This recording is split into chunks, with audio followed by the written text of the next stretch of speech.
we do this with, and I think you put your finger on it. They're 20th century ideas. The 20th century banking system is too slow, too expensive, not scalable. The 20th century credit card system, it's slow, it's expensive, it's not scalable, it's elitist, it's fragile, it's insecure. How? Like it's going to take 60 days for final settlement on the credit card bill, right? Wow. You can't do a credit card charge of 1 penny or 5 pennies. You certainly can't stream 19,000 credit card charges an hour, right? So it's too expensive.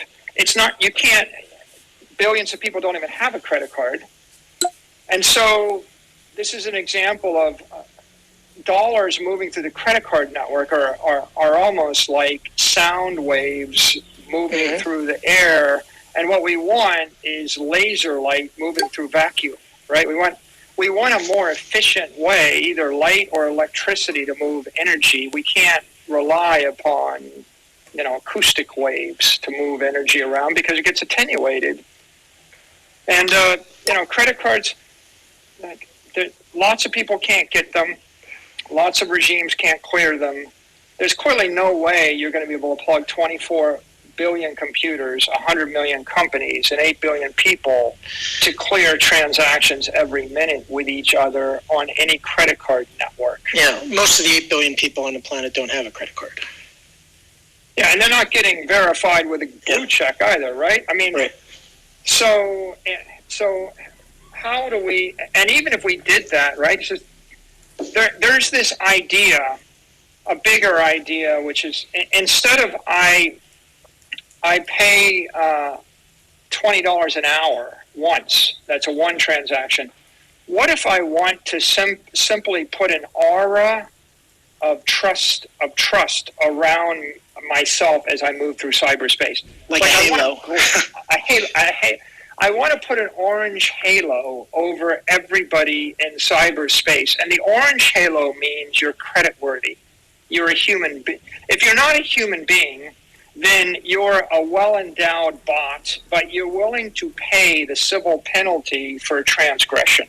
Mm-hmm. And like, coming back to my Michael Saylor Bitcoin giveaways, I almost wouldn't mind if these Eastern European hackers, if they actually paid $60,000 to spin up 15,000 fake YouTube accounts, and then every 7 minutes they forfeited that when we reported them, and they're generating $60,000 every 7 minutes, and they paid hundreds of thousands of dollars an hour to do this, and if Google caught them, and if they split the fee with the people that reported it, right, or use it to improve the quality of the service, you got to believe that 98% or 99% of the malicious behavior just disappears once you start to monetize it, because no one's so stupid as to want to lose $60,000 every 7 minutes. And you could apply a much higher threshold to corporations, right, who also wanted some version of the orange check or the orange halo, right? Yeah, I mean, and it gets us almost to a discussion of opportunities here, right? What are the opportunities? Well, if the orange check is 100,000 Satoshis, how about a green check for 1 Bitcoin? What about a purple check for 10 Bitcoin? Like, you're like, well, I don't want to post 10 Bitcoin. Well, I think, would Goldman Sachs post 10 Bitcoin? Would Merrill Lynch? When I'm complaining to my IT department about these hackers on YouTube, I say, how come Citigroup isn't running these fake giveaways? Like, what do they do? Right? I mean, like, how do I get to the stage where Goldman Sachs or Citigroup, I mean, the U.S. government, right? If you're a government or you're a bank, anybody that's asking me to send them money ought to be willing to post 100x that much money online, right? Or 1,000x that much money. So, your Twitter, you could have blue check, green check, orange check, purple check. Right now, they don't make money on blue checks. It's a cost center for them. Flip it around and turn it into a revenue center. If you did it like that, what happens when 100 million people post $50 each? Right? We're talking about serious amounts of money. Yeah. Right? $5 billion worth of Bitcoin. What happens when 100,000 businesses post 50,000 each? you would end up with these entities having $10 billion worth of Bitcoin sitting in custody. Then you could start to monetize them with fees or fines. Maybe you give higher levels of service. You know, if you want to actually host a 25,000 person spaces, maybe you got to actually post, you know, a higher degree of collateral to do that. And pretty soon you're starting to look like a bank in cyberspace, and you could even syndicate that, right? Like maybe I take my Twitter orange check and I use it to log into other to access other accounts. Right? This is an opportunity for Apple or Google, right? You got the login with Apple or login with Google option.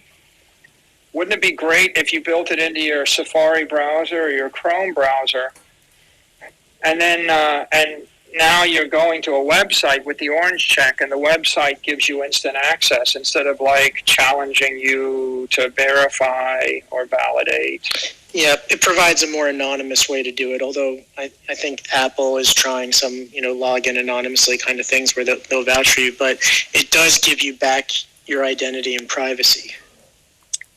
I think, you can imagine that you can create products and experiences that are 10 to 100 times better, right? I mean, the significance of this is it's not just safer, right?